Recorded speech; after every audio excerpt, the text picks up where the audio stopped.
Shalom Bapak Ibu yang berada di rumah atau di mana saja yang bisa menyaksikan tayangan ini. Untuk kesempatan hari ini saya yang membawakan acara sharing firman Tuhan di acara cakap-cakap tentang Tuhan di Amazing Ministry.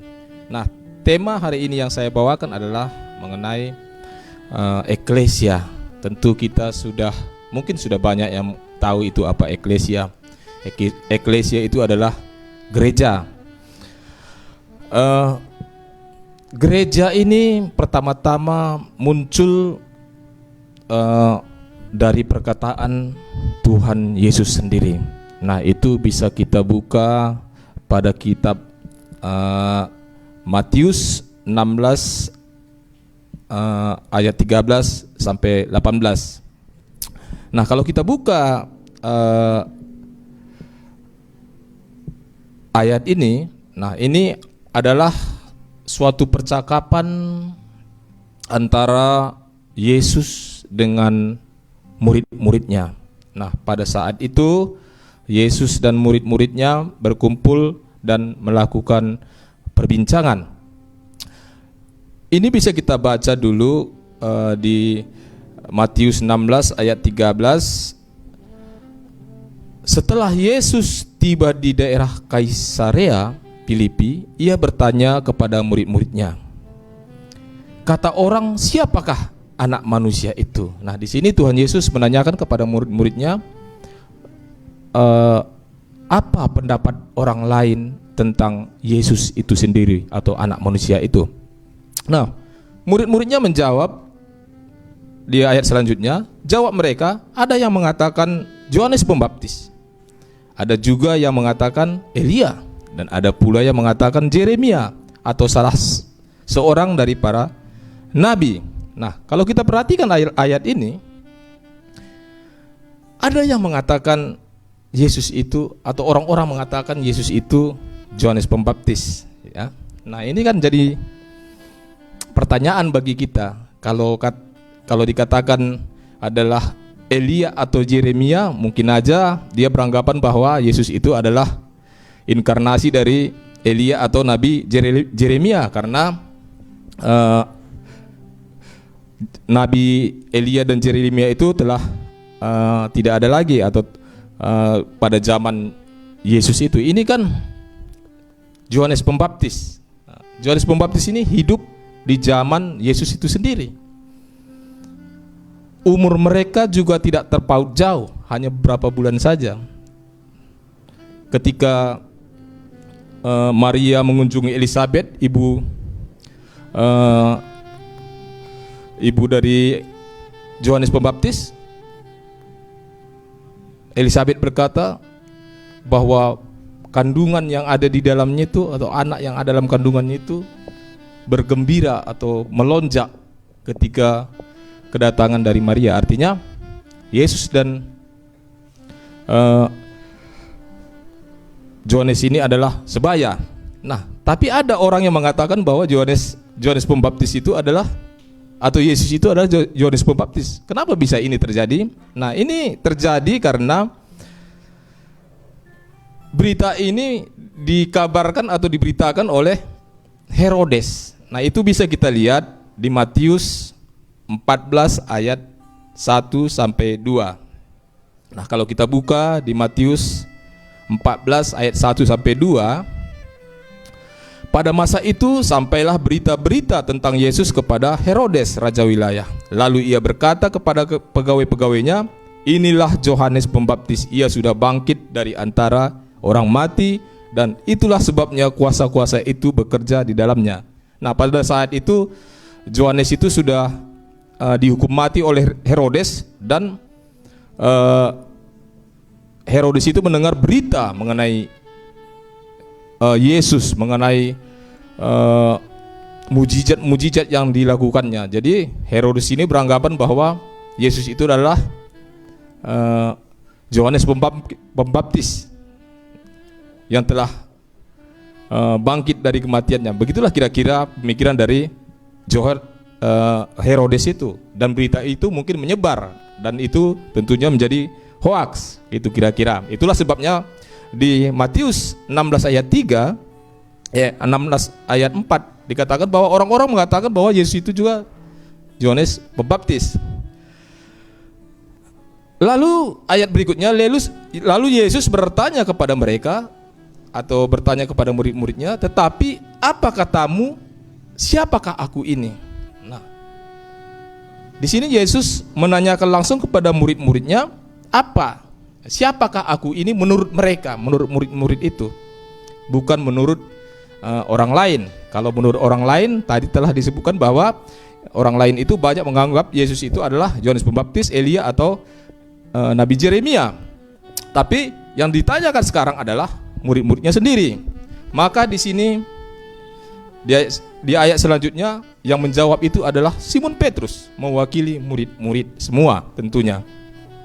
Maka jawab Simon Petrus kepada Yesus, "Engkau adalah Mesias, Anak Allah yang hidup."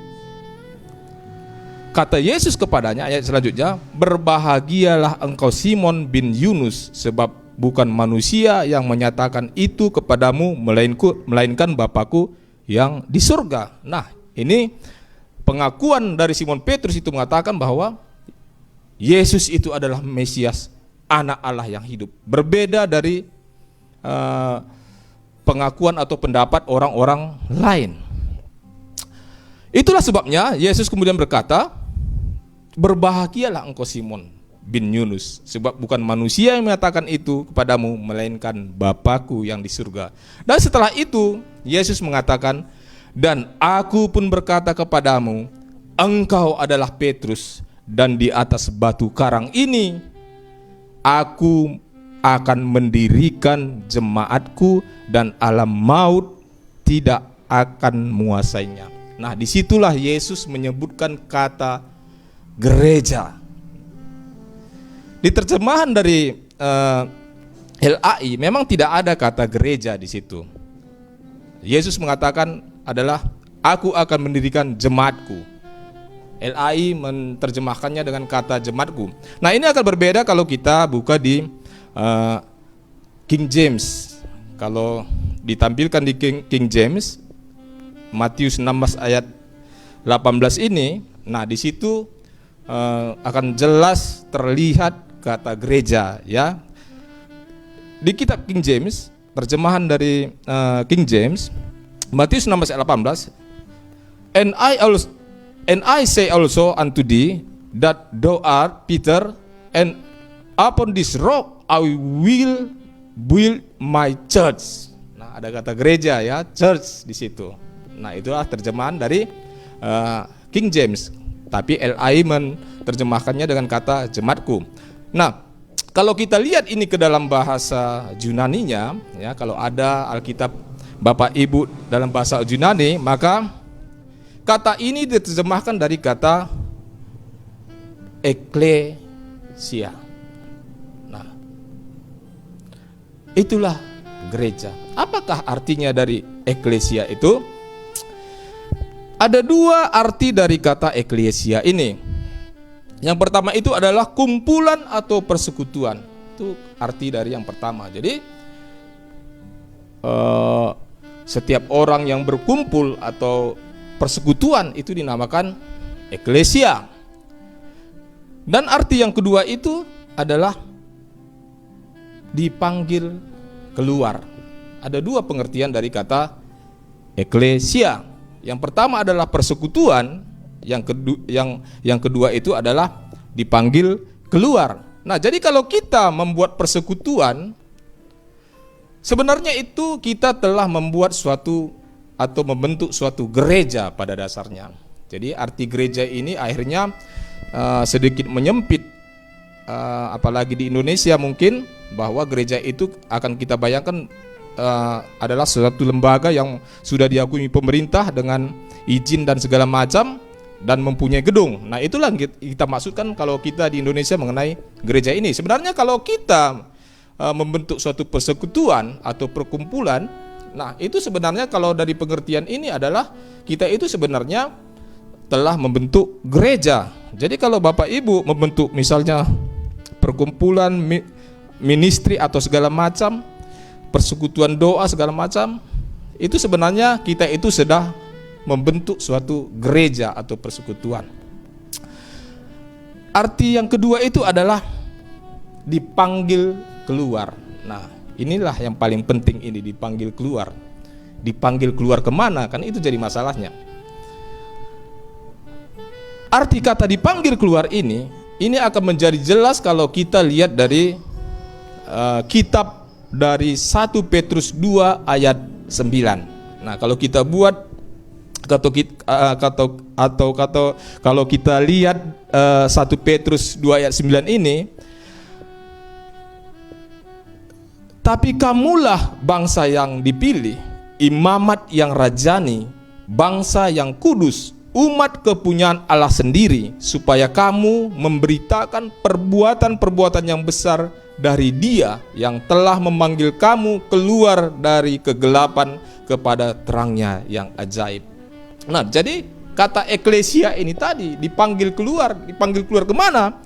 1 Petrus 2 ayat 9 ini menjelaskan bahwa kita adalah orang-orang yang telah dipanggil keluar dari kegelapan menuju terangnya yang ajaib. Jadi dari kedua pengertian ini, apakah pengertian dari eklesia atau gereja ini sebenarnya adalah, artinya adalah orang-orang atau sekumpulan orang yang telah dipanggil keluar dari kegelapan menuju terang yang ajaib. Itulah sebenarnya arti dari eklesia ini. Jadi kalau kita sekarang berjemaat di suatu gereja, ya, mungkin Bapak Ibu sudah berjemaat pada suatu gereja dan telah diakui sebagai anggota gereja, ini dapat kita lihat atau kita koreksi diri kita, apakah sebenarnya kita ini sudah benar-benar menjadi anggota persekutuan atau jemaat menurut pengertian dari eklesia itu. Karena banyak orang bergereja ini mempunyai motivasi yang bermacam-macam. Ada orang bergereja itu karena menganggap bahwa gereja itu sebagai tempat berkumpul atau seperti serikat tolong-menolong. Ada yang seperti itu. Ada orang bergereja itu dengan tujuan-tujuan tertentu supaya dapat atau mendapat pelayanan dari gereja, apakah itu nanti mungkin pernikahan, ataukah mungkin itu nanti kematian dan macam-macam. Jikalau itu menjadi motivasi kita menjadi jemaat gereja, maka sebenarnya kita bukanlah jemaat gereja yang seperti yang diinginkan atau dijelaskan seperti yang telah kita pelajari tadi. Karena sebenarnya kalau kita menjadi jemaat gereja, kita itu adalah orang-orang atau kumpulan orang-orang yang sebenarnya telah dipanggil. Dipanggil dari mana? Dipanggil keluar dari kegelapan menuju terangnya yang ajaib.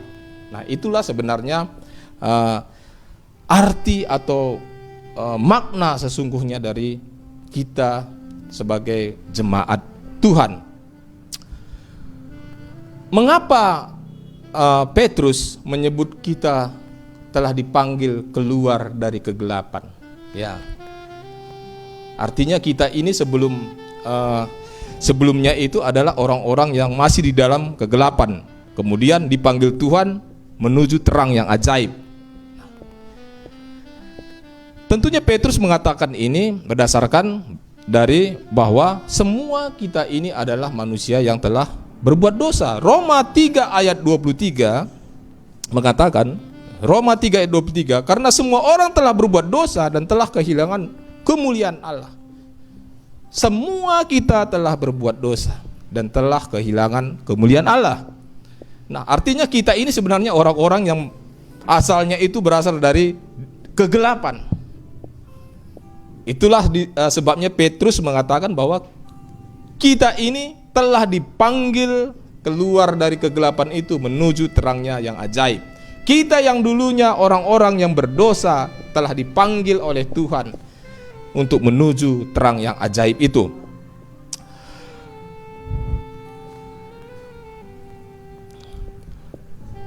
Kita semua telah berbuat dosa. Tidak ada satu orang pun dunia ini yang tidak berdosa. Itu semua berasal dari dosa yang telah diperbuat atau ketika Adam dan Hawa jatuh ke dalam dosa. Akibat Adam dan Hawa jatuh ke dalam dosa, maka kita sebagai keturunan Adam mempunyai natur dosa. Apa itu natur dosa? Suatu sifat atau kecenderungan kita akan selalu berbuat dosa. Itulah natur dosa. Bagaimana kita membuktikan bahwa kita ini memiliki natur dosa? Bapak Ibu yang dikasihi Tuhan, kalau kita memperhatikan anak-anak umur 2 tahun, 3 tahun, 4 tahun atau 5 tahun, mereka itu kalau misalnya berkumpul dan ada mainan mainan itu hanya satu, nah anak-anak ini bisa bertengkar, berkelahi, tarik menarik. Satu nanti mungkin ada yang nangis. Atau anak-anak ini kadang-kadang mau berbohong kepada orang tuanya.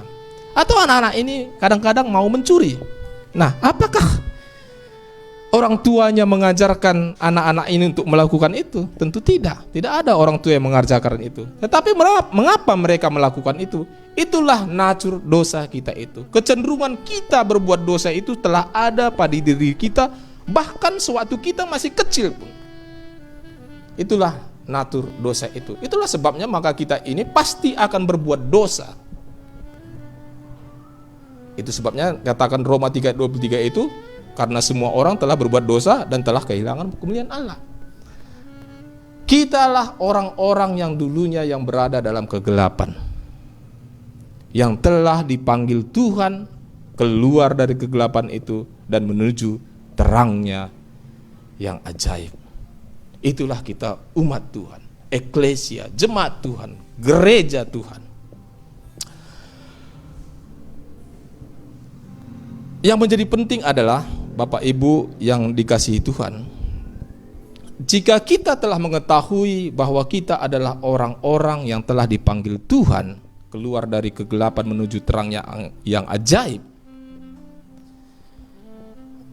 apa yang harus kita lakukan setelah kita tahu bahwa kita sebenarnya adalah orang-orang yang telah dipanggil Tuhan itu dari kegelapan menuju terang yang ajaib itu?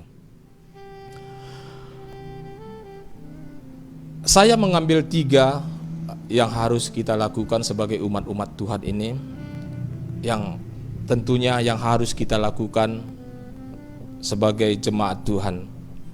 Yang pertama itu, bagi kita semua yang telah mengetahui bahwa kita adalah umat Tuhan yang telah dipanggil dari kegelapan itu menuju terangnya ajaib itu, maka kita harus melakukan yang namanya mengambil bagian dalam pelayanan gereja kita. Ini sangat penting. Kita harus mengambil bagian dalam pelayanan, dan yang paling penting itu jangan pernah mundur dari pelayanan. Itu yang pertama. Mengapa kita tidak boleh mundur dari pelayanan? Yakobus 4 ayat 17.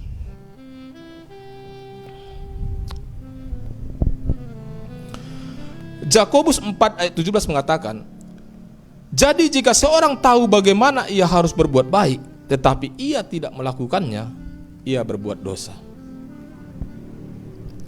Tentunya kita tahu bahwa melakukan pelayanan itu atau mengambil bagian dalam pelayanan itu adalah perbuatan yang baik.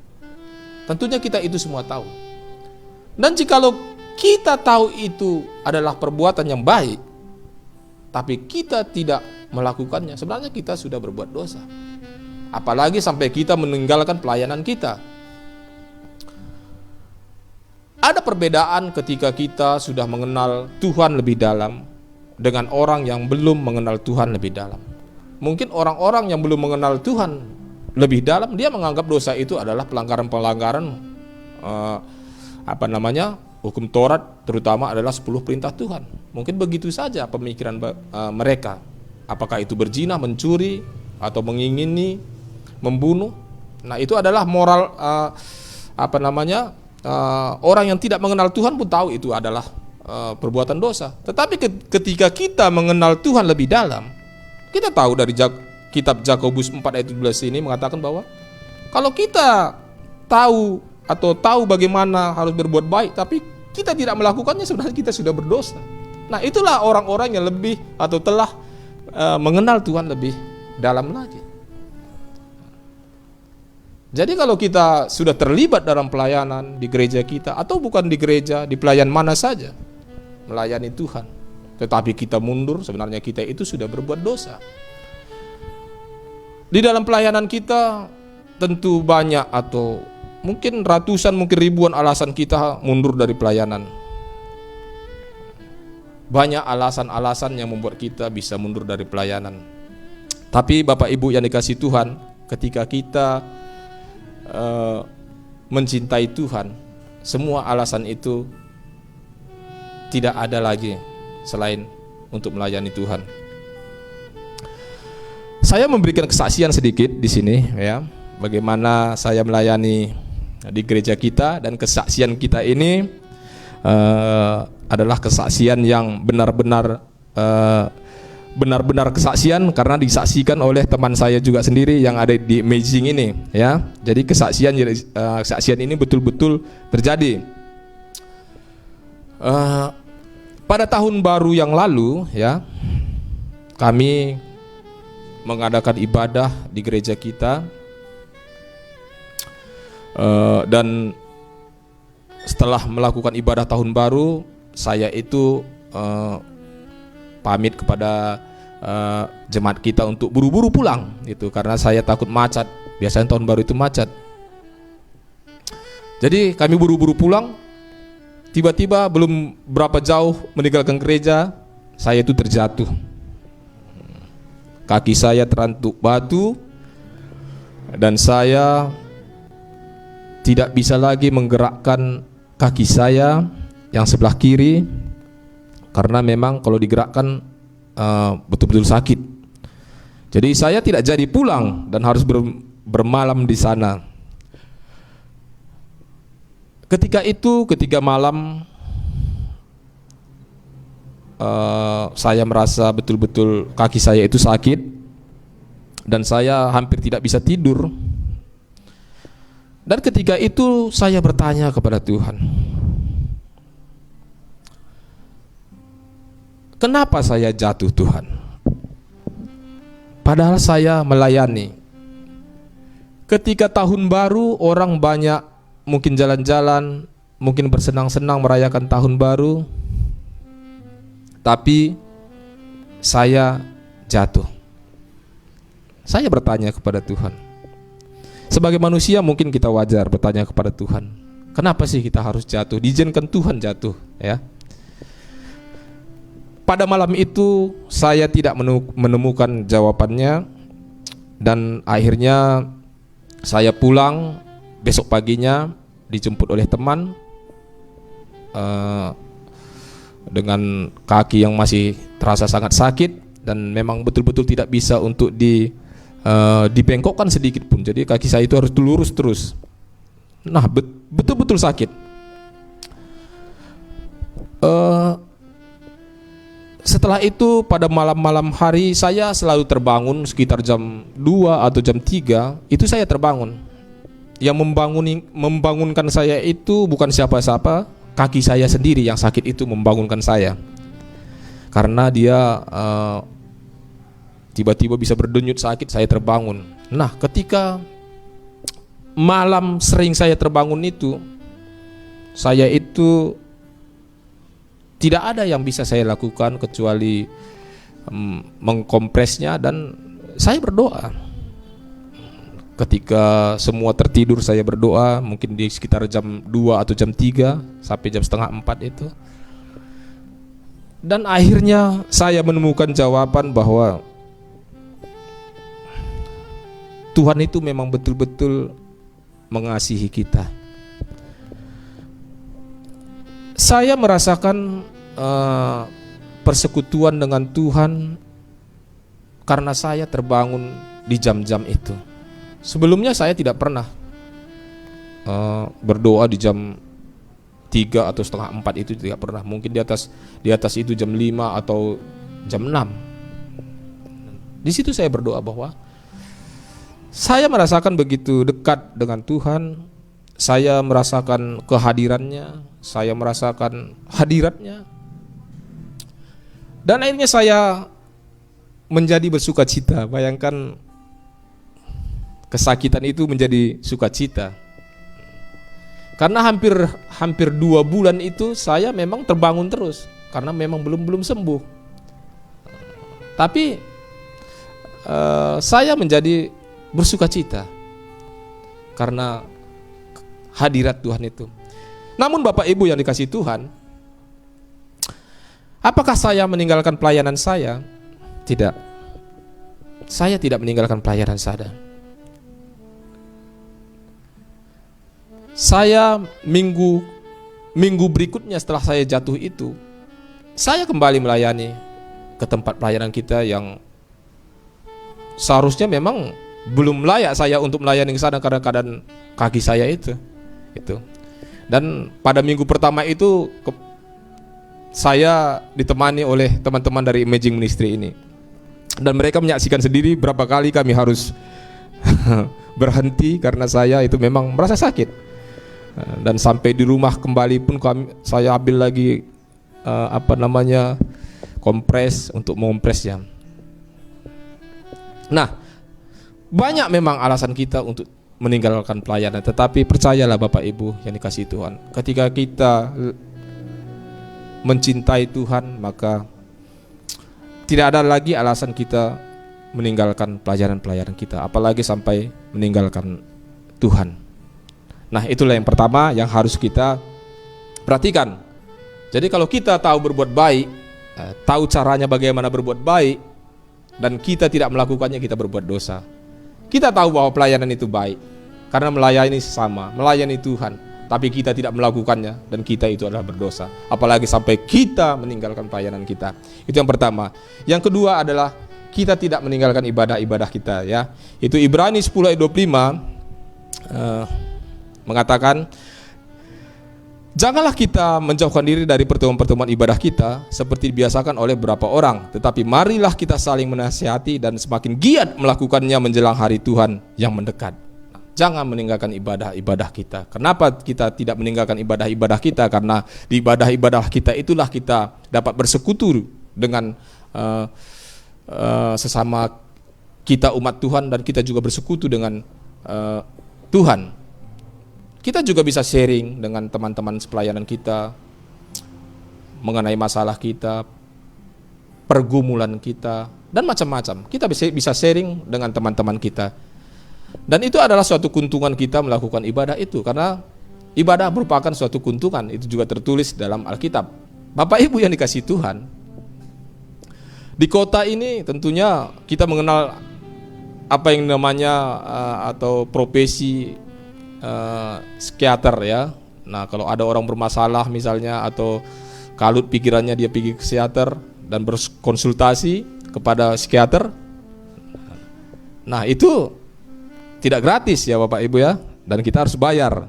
Padahal kalau kita beribadah, kita bertemu dengan teman-teman sepelayanan, nah kita bisa mencurahkan isi hati kita, bisa sharing bersama, dan itu merupakan suatu hal yang gratis, dan kita bisa menemukan solusinya dengan hamba-hamba Tuhan. Nah, itu adalah salah satu keuntungan kita waktu kita beribadah bersama. Yang ketiga, yang terakhir adalah bagi kita umat-umat yang telah dipanggil dari kegelapan menuju terang ajaib itu adalah jangan lupa memberikan persembahan kita. Sebagai umat Tuhan itu kita harus memberikan persembahan. Mengapa kita harus memberikan persembahan?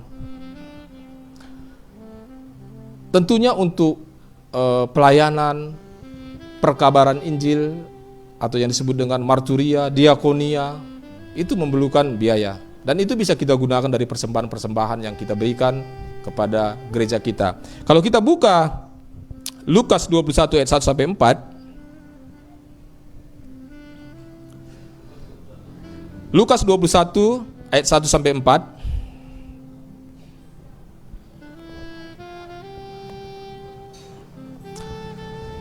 Ketika Yesus mengangkat mukanya, ia melihat orang-orang kaya memasukkan persembahan mereka ke dalam peti persembahan. Ia melihat juga seorang janda miskin memasukkan 2 peser ke dalam peti itu. Lalu ia berkata, "Aku berkata kepadamu, sesungguhnya janda miskin ini memberi lebih banyak daripada semua orang itu, sebab mereka semua memberi persembahan dari kelimpahannya, tetapi janda ini memberi dari kekurangannya, bahkan ia memberi dari seluruh nafkahnya." Jadi Tuhan menilai persembahan itu bukan dari nominalnya, bukan dari jumlah yang kita berikan. Kalau kita lihat di ayat ini, kita lihat bahwa janda miskin ini memberikan hanya 2 peser, ya. 2 peser itu tentunya mata uang terkecil mungkin pada saat itu. Kalau sekarang mungkin ya sekitar 2.000 lah, gitulah kira-kira. Tetapi apa dikatakan Tuhan? Bahwa janda miskin ini dia memberikan dari apa yang ada padanya. Jadi artinya mungkin kalau kita pergi ke rumah janda ini, memang tidak ada lagi apa-apa selain uang itu, dan dia mempersembahkannya kepada Tuhan. Tapi orang kaya ini dia persembahkan luar biasa.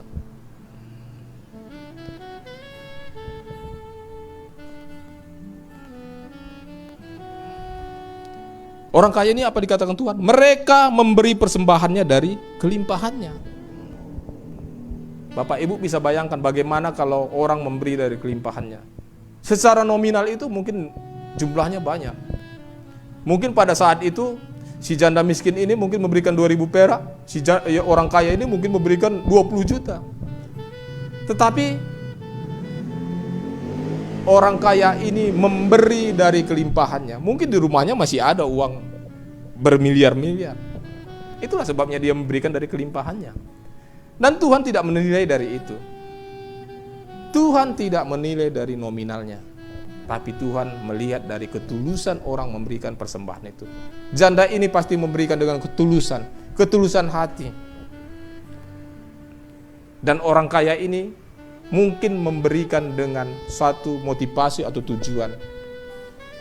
Ya, banyak orang memberikan persembahan dengan tujuan-tujuan tertentu. Mungkin supaya ingin dihargai dalam perkumpulan itu atau dalam gereja itu. Supaya apa yang ia perkatakan menjadi suatu yang harus diikuti. Mungkin banyak seperti itu. Itulah sebabnya Tuhan mengatakan bahwa orang kaya ini memberikan dari kelimpahannya. Jadi bagi kita semua jangan lupa memberikan persembahan kita. Dimanapun kita melayani, dimanapun kita perkumpulan kita, apakah di ministry atau di gereja, berikan persembahan kita. Tentunya persembahan ini akan digunakan untuk yang namanya marturia dan diakonia. Marturia itu adalah salah satu fungsi gereja, itu adalah marturia. Marturia itu adalah memberitakan Injil. Jadi memberitakan Injil ini memerlukan biaya. Dan yang kedua itu diakonia, membantu orang-orang yang lemah. Nah, itu juga memerlukan biaya. Jadi jangan lupa memberikan persembahan. Mungkin Bapak Ibu pernah berkata seperti ini, nanti kalau kuberikan persembahan dimakan Pak Pendeta katanya. Ya, jadi Bapak Ibu yang dikasih Tuhan, persembahan juga kalau dimakan Pak Pendeta nggak masalah.